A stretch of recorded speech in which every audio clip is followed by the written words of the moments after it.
совет өкіметінен келе жатқан методика. Аса балдарды ақша алмайды да.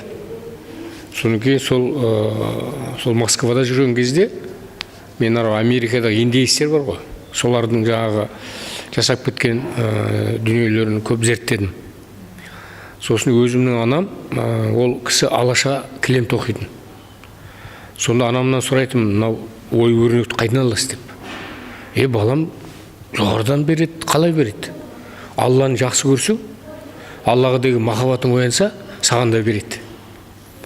Сонымен сол не керек? Мен сол 19 жасымда Москваға барып оқуға түстім, дүниежүзілік сәулет институтына. Сол жерде жүріп, осы дүниелерді зерттедім. Қалай кірем бұл нәрсеге? Сонымен не керек? Сол 86 жылы негізгі бұның кілті маған ашылды. Көптеген мемлекеттерді аралап, осын көрсетіп жүрміз. 11 жылы Швейцарияда дүниежүзілік конгрессте болдым.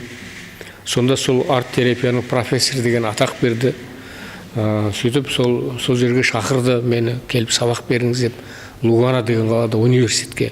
Бірақ оғанға өз жеріңізді қимайсыз. Америкаға да шақырған 2003 жылы. Онда да жаңағы осы методиканы байқап қалып, выставкада.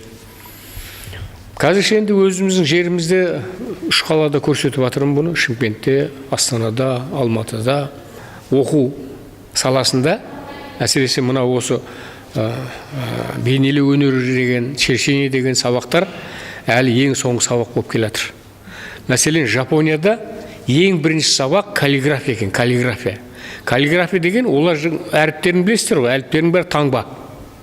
Міне сондықтан жаңағы бізде де сол таңба деген ұғым, бұл жаңағы сал өнер деген ұғыммен байланыста тұр. Сондықтан мына Біржан Сал, Ақан Сері, Тәтімбет, Абай, Шәкәрімдер, бұлардың бәрі сал серілер болған. Бұлар жан-жақты адамдар болған.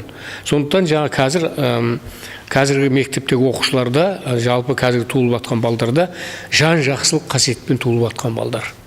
Міне соларға мынау әдістеме өте бір енді керемет дәл өзі болып тұр. Ресейде Сириус деген мектеп ашқан. Ресейдің президенті. Ресейде де дарынды балдар туылып жатыр. Оларды жеке Сириус деген мектепте біз сияқты жеке жаңағыдай ерекше қасиеттері бар мұғалімдер оқытып жатыр. Сол жаңағы Москваның сырт жағында мектеп, сол мектепке мені шақырды. Бірақ мен өз жерімде сол мектепті ашсам ба деген үмітім бар. Сол жаңағыдай дарынды балдарды, арқасы бар, ерекше туылған балдармен жұмыс жасасам, бір 3 айдың ішінде результат болады ғой. Результат болғанда керемет результат болады.